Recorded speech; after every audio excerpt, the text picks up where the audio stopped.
ரெண்டு பேரும் சாப்பிட்டீங்களா? ஐயா என்னது? பழமுங்க. என்ன ரெண்டு பழம் வச்சிருக்க? ஒன்னு உரிச்ச பழமுங்க, இன்னொன்னு உரிக்காத பழமுங்க. இந்த உரிச்ச பழத்தை உங்கள்ட்ட கொடுத்தேன்னு வச்சுக்கோங்க, அதை இப்படி சாப்பிட்டு தோலை இப்படி விட்டுருவீங்க. அதே சமயம் இந்த உரிக்காத பழத்தை உங்கள்ட்ட கொடுத்தேன்னு வச்சுக்கோங்க, இதை இப்படி உரிச்சு இப்படி சாப்பிட்டு தோலை இப்படி விட்டுருவீங்க. இந்தாங்க பழம். இதை எப்படி சாப்பிடுறது?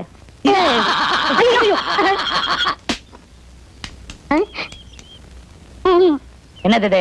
மரியாதைங்க. அதெல்லாம் ஒண்ணு தேவையில்லை. நேத்து சாயங்காலமே ஒண்ணு வரத்தோன்னா ஏன் வரல? நேத்தைக்கு சாயங்காலம் ஒரு முக்கியமான இன்வெஸ்டிகேஷன். நம்ம ஆப்போசிட் பார்ட்டி மன்னிக்கணும். இப்ப சொல்லு.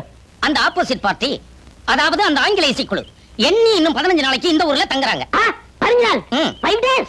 அவங்க இருக்கக்கூடாது, இந்த ஊரை விட்டு துரத்தி ஆகணும். You are correct. ஓகே. பொதுமக்களுக்கு பாதுகாப்பு கொடுக்க வேண்டிய இன்ஸ்பெக்டர் நீ ஏன் வெளியூர்ல இருந்து வந்தவங்களை துரத்தணும்னு சொல்ற? என்ன அர்த்தம் அது? அப்ப ஆத்தா சொன்ன மாதிரி ஊருக்குள்ள எல்லாருக்கும் அம்மா வைக்கணும். ஏய், ஆத்தா சொன்னா அதுக்காக அம்மா வந்துடும் அர்த்தமா? இன்னும் 15 நாள் இருக்குதுல்ல, ஆத்தா ஒரு வழிகாட்டாமையா போயிருவா, அப்புறம் முயற்சி பண்ணுவான். ஐயா, நீங்க சாப்பிட்ட எல்லாம் அப்படியே இருக்குது, அதை நான் எங்க போய் போடுறது? இந்தியன் பேங்க்ல போடு, இல்ல இந்தியன் ஓவர்சீஸ் பேங்க்ல போடு. ஏன்னா இலையெல்லாம் போடுற கடை உங்களுக்கு சொல்லிட்டு இருக்க முடியும். எப்படா நீ இலையை கொண்டு குப்பை தொட்டியில போட்டுருக்கிற? எப்ப திங்கிற மாதிரி தின்னுரு. வாங்க, அவர் கிடக்காரு. நம்ம 2 பேரும் சேர்ந்து அந்த பொண்ணை ஊரை விட்டு துரத்தி ஆகணும். எப்படி? ஓகே.